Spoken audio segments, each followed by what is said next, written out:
আসসালামু আলাইকুম রহমতুল্লাহ। মৃত্যু নিশ্চিত, এতে কোনো সন্দেহ নেই। অথচ বেশিরভাগ মানুষ এ বিষয়ে উদাসীন। একজন মুসলিমের করণীয় হলো মৃত্যুর কথা বেশি বেশি স্মরণ করা এবং তার জন্য সর্বদা প্রস্তুত থাকা। অনুরূপভাবে দুনিয়াতে থাকতে সময় ফুরিয়ে যাওয়ার আগেই পরপারের পাথেয় সঞ্চয় করা। মানুষ মরণশীল, ক্ষণস্থায়ী, পৃথিবীতে স্থায়ী নয় কেউই। দুনিয়ার টাকা পয়সা, ধন সম্পদ, পরিবার পরিজন, বন্ধু বান্ধব সবাইকে ছেড়ে একদিন পরপারে জমাতে হবে পারি, যেখানে বন্ধু হবে না কেউ, হবে না শত্রুও। নিজেকেই নিজের দায়িত্ব নিতে হবে।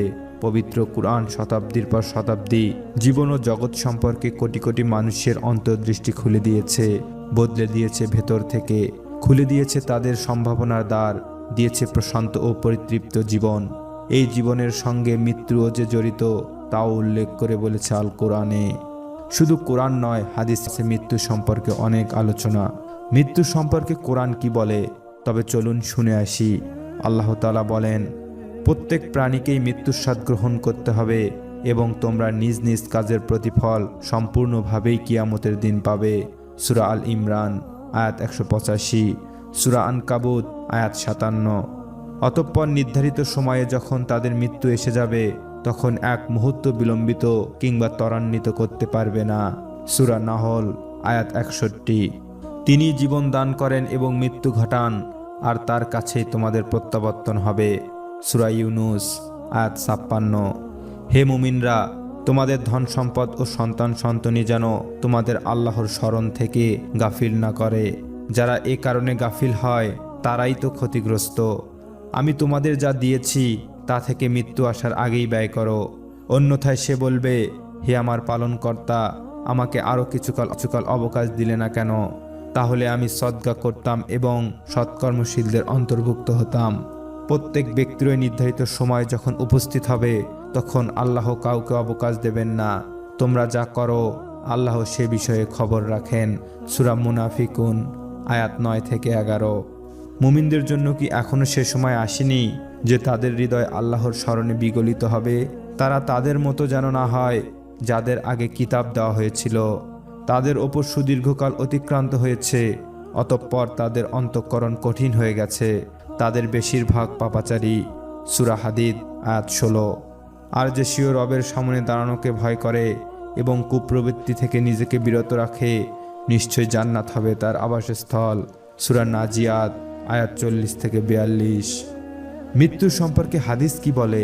হযরত ওমর রাদিয়াল্লাহু তাআলা আনহু বলেন, রাসূলুল্লাহ সাল্লাল্লাহু আলাইহি ওয়াসাল্লাম আমার কাঁধ ধরে বললেন, দুনিয়াতে এভাবে কাটাও যেন তুমি একজন মুসাফির বা পথিক। বুখারী শরীফ। ইবনে ওমর রাদিয়াল্লাহু তাআলা আনহু বলতেন, তুমি সন্ধ্যায় উপনীত হয়ে সকালবেলার অপেক্ষা করো না এবং সকালে উপনীত হয়ে সন্ধ্যাবেলার অপেক্ষা করো না। সুস্বাস্থ্যের দিনগুলোতে রোগ ব্যাধির জন্য প্রস্তুতি নাও এবং জীবদ্দশাকে মৃত্যুর জন্য প্রস্তুত করো। বুখারী শরীফ। ইবনে মাসউদ রাদিয়াল্লাহু তাআলা আনহু বলেন, নবী করিম সাল্লাল্লাহু আলাইহি ওয়াসাল্লাম একটি বর্গক্ষেত্র আঁকলেন, তার মাঝ বরাবর কয়েকটি সরল রেখা টানলেন, যা বর্গক্ষেত্র ভেদ করে বাহিরে চলে গেছে। তিনি মধ্যবর্তী এই রেখাটির সঙ্গে যুক্ত করে কতকগুলো ছোট ছোট সরল রেখা আড়াআড়িভাবে টানলেন। তারপর বললেন, এটা হলো মানুষ এবং এটা তার মৃত্যু, যা তাকে বেষ্টন করে আছে। বাহিরে বেরিয়ে যাওয়া রেখাংশটুকু হচ্ছে তার আশা আকাঙ্ক্ষা। ছোট্ট রেখাগুলো হলো তার জীবনের বিপদ আপদ। একটি বিপদ থেকে ছুটতে পারলে অপর বিপদে সে তাকে বিচলিত করে, আবার দ্বিতীয়টি থেকে রেহাই পেলেও তৃতীয়টি তাকে নিষ্পেষিত করে। তিরমিজি শরীফ। আবু হুরায়রা রাদিয়াল্লাহু তাআলা আনহু বলেন, রাসূলুল্লাহ সাল্লাল্লাহু আলাইহি ওয়াসাল্লাম বলেছেন, 7টি জিনিস প্রকাশ পাওয়ার আগেই তোমরা নেক কাজের দিকে সত্বর অগ্রসর হও। তোমরা কি অপেক্ষা করছো দারিদ্র্যের, যা অমনোযোগী করে দেয়, অথবা এমন প্রাচুর্যের যা ধর্মদ্রোহী বানায়, অথবা এরূপ রোগ ব্যাধির যা তছনছ করে দেয়, অথবা এমন বৃদ্ধাবস্থার যা জ্ঞান বুদ্ধিকে লোপ করে দেয়, অথবা এমন মৃত্যুর যা অলক্ষ্যেই উপস্থিত হয়, কিংবা দাজ্জালের যা অপেক্ষামান নিকৃষ্ট অনুপস্থিত বস্তু, অথবা কিয়ামতের যা অত্যন্ত বিভীষিকাময় ও তিক্ত। তিরমিজি শরীফ। আবু হুরায়রা রাদিয়াল্লাহু তাআলা আনহু বলেন, রাসূলুল্লাহ সাল্লাল্লাহু আলাইহি ওয়াসাল্লাম বলেছেন, তোমরা দুনিয়ার সাদাল্লাদ নিঃশেষকারী মৃত্যুকে বেশি বেশি স্মরণ করো। তিরমিজি শরীফ। ইবনে ইবনে ওমর রাদিয়াল্লাহু তাআলা আনহু বলেন, আমি রাসূলুল্লাহ সাল্লাল্লাহু আলাইহি ওয়াসাল্লামের সঙ্গে বসা ছিলাম। এ সময় একজন আনসার তার কাছে আসে। সে নবী করিম সাল্লাল্লাহু আলাইহি ওয়াসাল্লামকে সালাম করে বলে, হে আল্লাহর রাসূল সাল্লাল্লাহু আলাইহি ওয়াসাল্লাম, সর্বাপেক্ষা উত্তম ঈমানদারকে? তিনি বলেছেন, তাদের মধ্যে যাদের চরিত্র উত্তম। লোকটি আবার জিজ্ঞেস করে, সর্বাপেক্ষা পারদর্শী ঈমানদারকে? তিনি বলেন, যারা মৃত্যুকে বেশি স্মরণ করে এবং মৃত্যুর পরবর্তী অধ্যায়ের জন্য উত্তম রূপে প্রস্তুতি গ্রহণ করে, এরাই সর্বোত্তম দূরদর্শী। ইবনে মাঝা।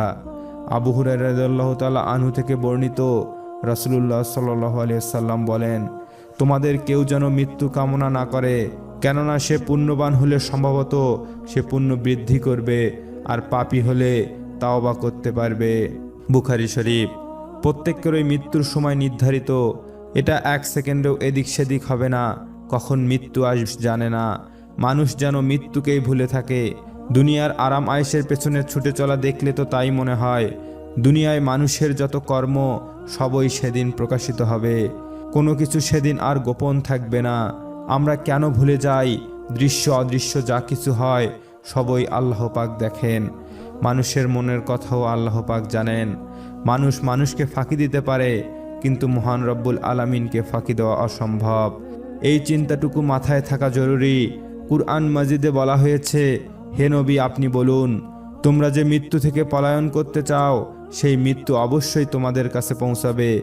অতঃপর তোমরা অদৃশ্য ও দৃশ্যের জ্ঞানী আল্লাহর কাছে উপস্থিত হবে, আর তিনি তোমাদের জানিয়ে দেবেন তোমাদের সেই সব কর্ম যা তোমরা দুনিয়াতে করতে। সূরা জুমআ আয়াত 8। অতএব প্রত্যেক মানুষ তার অন্তরে ভালো কাজের তাড়না অনুভব করে, সেই সঙ্গে অনুভব করে তার কুপ্রবৃত্তির তাড়নাও। কুপ্রবৃত্তি থেকে নিজেকে বিরত রাখলেই আছে সুসংবাদ।